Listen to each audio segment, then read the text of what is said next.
The Single Object, A Mighty Pen. Written by Madeline Chapman, read by Jane. In 1978, young brown men were being arrested. With unemployment rising and the economy falling, blame drifted through the streets of central Auckland looking for a home, and it found one with immigrants. Not all immigrants, though, just the ones from the Pacific Islands, particularly Samoa and Tonga. Immigrants whose temporary visas had expired and were being arrested and deported. The dawn raids, early morning police raids on Pacifica homes in search of overstayers, had begun in 1974 and escalated in 1976. Random checks were being conducted on those suspected of being in the country without a valid work permit. In the early 1970s, the Polynesian Panthers, an activist group formed to fight for racial equality in Aotearoa, printed 1,500 copies of a legal aid booklet written by their legal advisor, a young lawyer by the name of David Lang. Among the many pieces of legal advice, the booklet instructed young Pacifica that, if stopped and questioned by police, do not go with him, only go if arrested, adding, go quietly, otherwise they might add more charges. Sage advice that, even if followed to the letter, didn't guarantee a positive outcome. On a Tuesday night in March 1978, 17-year-old Niue man Ike Toloa was heading home after a day of work at Consolidated Plastics on Simon Street. After working late, he had missed his last bus, so was walking home along Karangahape Road when he was stopped by a police officer. The officer asked to see a work permit. Toloa replied that he didn't have one as he didn't need one. He was Niue, and Niue people are New Zealand citizens. Then, according to the reports published in the Auckland Star later that week, the officer asked about the 3 identical combs which were protruding from his pocket. Toloa handed them over to the officer and explained that one was his own and 2 were from his work. The officer arrested him for theft from his employer. The combs were valued at 20 cents each. Young Pacific Island men being arrested was nothing out of the ordinary at the time.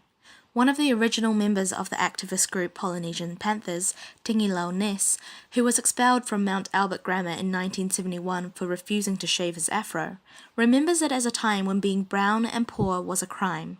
Back then there were charges like idle and disorderly, where brown people stood out, he says. If we were hanging around in the streets, which was a common thing to do, we'd be stopped and questioned and asked for identification. If we didn't have money in our pockets, then we were suspected of casing a place out, or attempting to case a place, or we were up to no good. Following his apparent confession and subsequent arrest, Toloa was convicted of theft from his employer and awaited sentencing. The police had failed to contact Toloa's employer, and when they eventually did, after his conviction, they were told that Toloa had taken the 2 20-cent combs from the reject bin at the factory. This was a common practice among employees, and one that management allowed. While Ness and the Polynesian Panthers tried to figure out how to fight the conviction, the rest of Auckland, including the Pacifica community, accepted the judicial process as it played out. This came as no surprise to Ness. In that time, the time of the Dawn Raids, Pacifica people were more or less a religious lot who felt that the government was right. Despite the monocultural system that was being enforced, there was a hesitancy to fight back, even though it was oppressive to the Pacific Island people. I think a majority of them were ashamed of the stigma put on us being Pacific Islanders. For many Pacifica people, particularly recent immigrants, those in charge couldn't be wrong. It took the first-generation children, many of whom were secretly participating in Polynesian Panthers protests, to show their parents that being arrested didn't always mean you'd committed a crime. Those who saw the random checks and dawn raids for the racial discrimination they were, joined activist groups. For Pacifica, it was the Polynesian Panthers.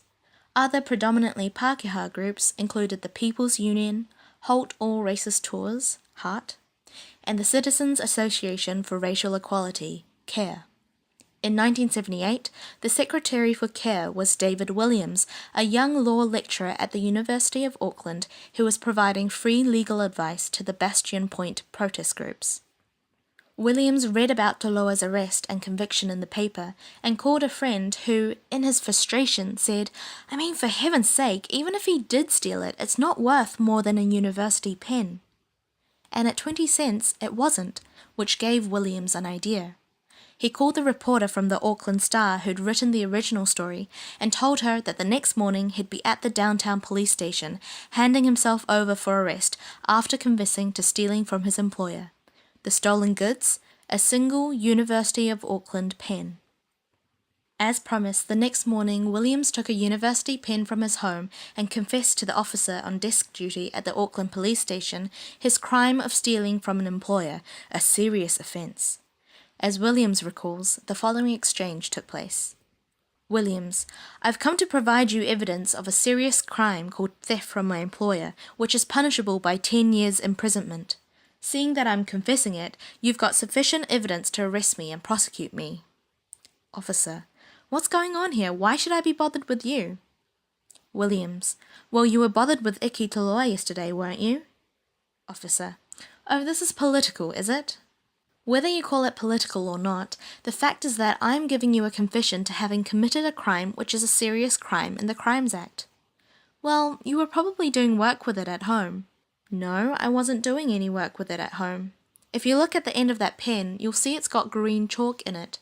That's my 4-year-old son playing with it, and he banged the pen into the chalk and the chalk is still there. I wasn't using it for any work at home. I stole it. We'd better ring up your employer and find out whether they want you prosecuted. You didn't do that for Iki Toloa. Well, we're going to do it for you. So they rang the Vice-Chancellor of the university, who rang up the Dean of the Law Faculty, Dr. Jack Northey. Northey said to the Vice-Chancellor, "For Christ's sake, don't get him arrested, that's what he wants." And it was what Williams wanted, but he didn't get it. The police refused to arrest him because his employer didn't want to press charges. For Williams, the hypocrisy was clear. Here's me, I confess to having committed the same offence with an item of about the same value, and yet my employer gets approached and I don't get prosecuted. Whereas a young Niue man working in an Auckland factory does get prosecuted without reference to his employer. The arrest of Toloa had absolutely nothing to do with theft or criminal activity, says Williams. It was simply an excuse to prosecute yet another brown person in a decade marred by racial inequalities. Basically, anyone who was brown on the streets was liable to be stopped, especially people from Samoa and Tonga. They called it random, but it wasn't really all that random. It was quite targeted. Once there, the police offered no evidence, and so the conviction was vacated. Toloa never finished up with a conviction, which Williams considers a bittersweet victory for human rights. The good part of the story is that he got off in the end. The bad part of the story is that he was treated like that in the first place. Watching it unfold, Ness knew that only a hard-headed white person who has empathy for brown people could not only follow through but get away with what Williams did. The fact that Toloa was stopped and questioned at all proves his point. In a New Zealand where overstaying immigrants were being blamed for all societal ills, the selective targeting of certain immigrants was increasingly hard to ignore. As Williams remembers, the supposedly random checks always wound up finding brown people to check on and not all of the British or Canadian overstayers. In a time when few were standing up for human rights for all, David Williams joined the Polynesian Panthers and other activist groups in following up sentiment with real action and tangible results. While the Panthers used charity work and protests, Williams used a pen. It's not a special pen. The University of Auckland pen looks much the same as any other, but it's also an artifact, a piece of history.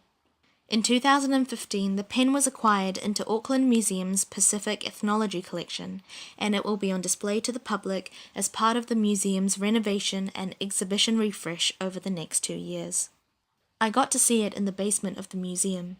Its ink is blue and there's plenty still left in it.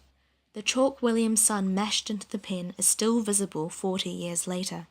Whatever historical weight it may hold, it's still just a pen. And though it's often quoted that the pen is mightier than the sword, Williams took such a statement literally.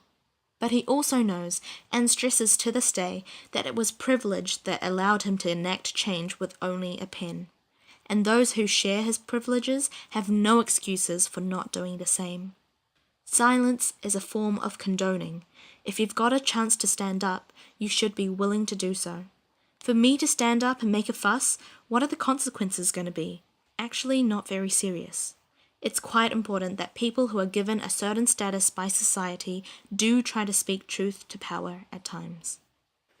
Thanks for listening. See you next time.